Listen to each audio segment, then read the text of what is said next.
I don't recommend it for the faint-hearted.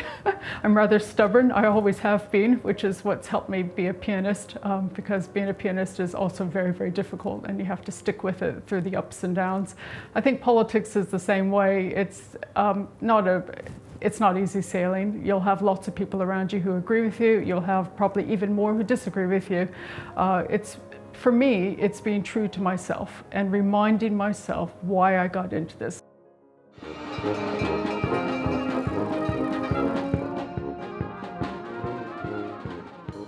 If I were to be elected MP, I need to have listened to a lot of different people from a lot of different viewpoints. And the more I can get out to the village fairs, I've been to Chumley and South Molton, as many of them as I can get to. I've been there listening to people and learning what their lived experience is and asking what they would want me to do for them. I like people to begin with, so it's not hard work. It's something I enjoy. I think one thing I've learned just this last year is how important it is to build your team, that it can't just be one or two people doing everything. It's letting everybody play a role in that campaign and playing to everybody's strengths. So it's nice to meet you.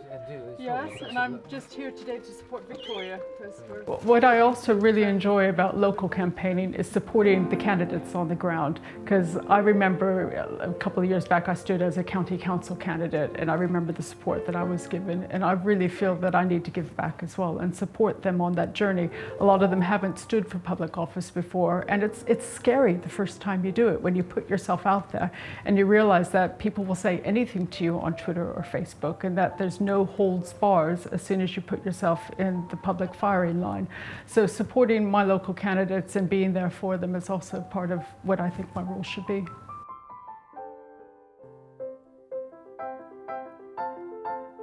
So I started my piano journey when I was 6.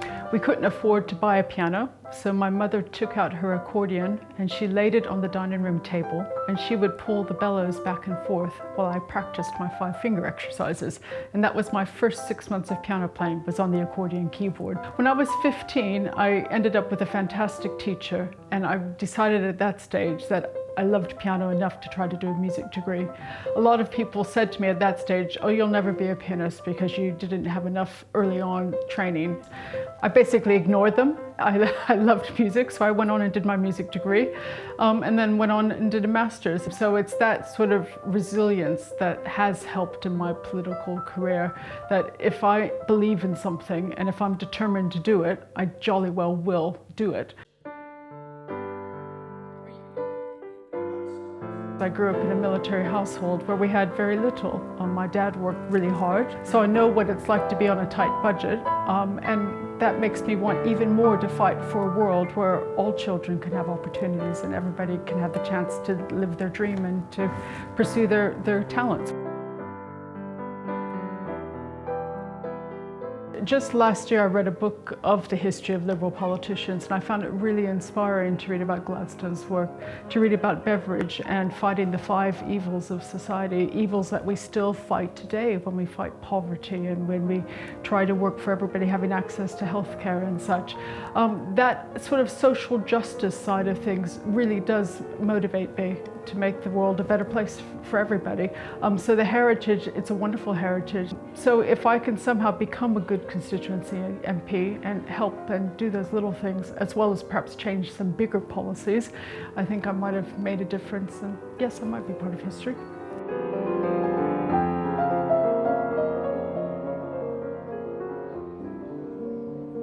It has been a huge cultural shift for the local party. It hasn't been easy, I'll be very honest with you. Not everybody was keen on the idea of having a woman candidate, but be that as it may, I am a trailblazer. It's the first time the Lib Dems have stood a woman candidate in North Devon, and it's a privilege. It's not easy. I'm having just to break that glass ceiling in a way I've never had to do in any other part of my life before, because I don't see myself as a woman first and then the candidate. I just see myself as a candidate. But I realize that people seeing me see me as a woman candidate. But from what I can tell, just talking to lots and lots of people on the doorsteps, many, many women in North Devon welcome having a woman candidate who might actually win this seat. And the idea of having the first female MP for North Devon is amazing. And it's really exciting for a lot of women out there. Barnstaple had its first MP for the Barnstaple town, which was the MP at the time. I think it was in 950 AD, so we have over 1,000 years of history of men being the MP. So really it's groundbreaking, and I'm getting a chill just saying that, because it's a huge opportunity as well as a responsibility and a privilege that I take very seriously.